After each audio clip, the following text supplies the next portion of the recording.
We'll have the results as they come in.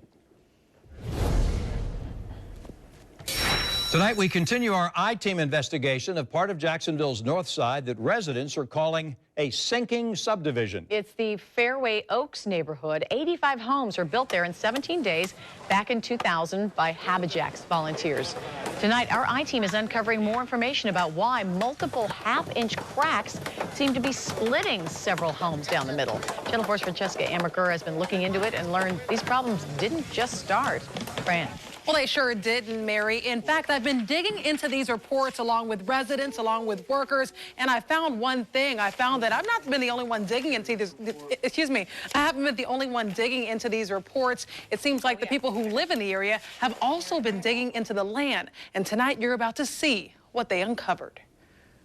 It began as a dream. Just 7 years after Miss Shirley Dempsey and 84 other homeowners moved into their very first homes in this Fairway Oaks neighborhood. The first couple of years, it was wonderful. Until 2006, when residents began complaining of major cracks in the slab of their homes. Those issues were reported to HabiJax, and the nonprofit installed retention walls along the creek to keep the homes from splitting. But the next year, Dempsey says something still wasn't right. She says she had a dream in which an angel told her to pull up her carpet and to dig outside her home. See, that's a hazard because my stove is connected there. It could cause a fire. She would find cracks leading from behind her stove to her refrigerator, from her living room to the other side of the house. This is just little from what you're about to see, and it goes across and it goes underneath the table. There you go.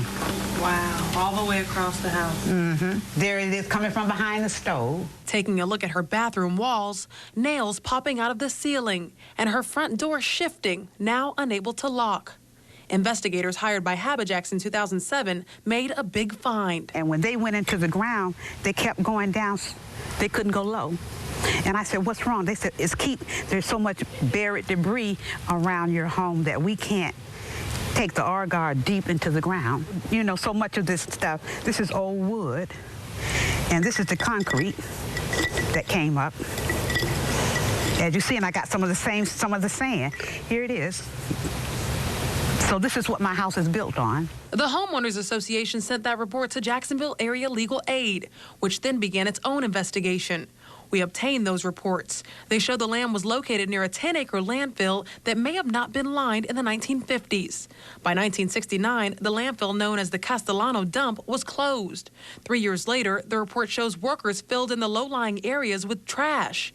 In 1992, workers installing a fence at the subdivision found more trash. Soil tests later found 15 feet of trash along Gulf Brook Drive and Gulf Forest Drive, ranging from glass to wood to concrete and asphalt. Now, in 2016, residents are asking why the city was allowed to sell HabiJax a property that reports show was already settling since the 70s.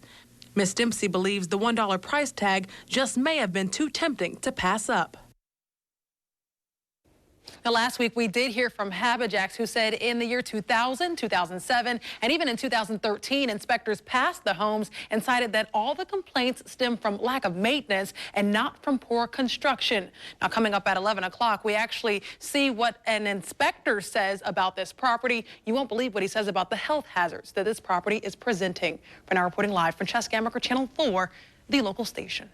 Thank you. Interest in combating the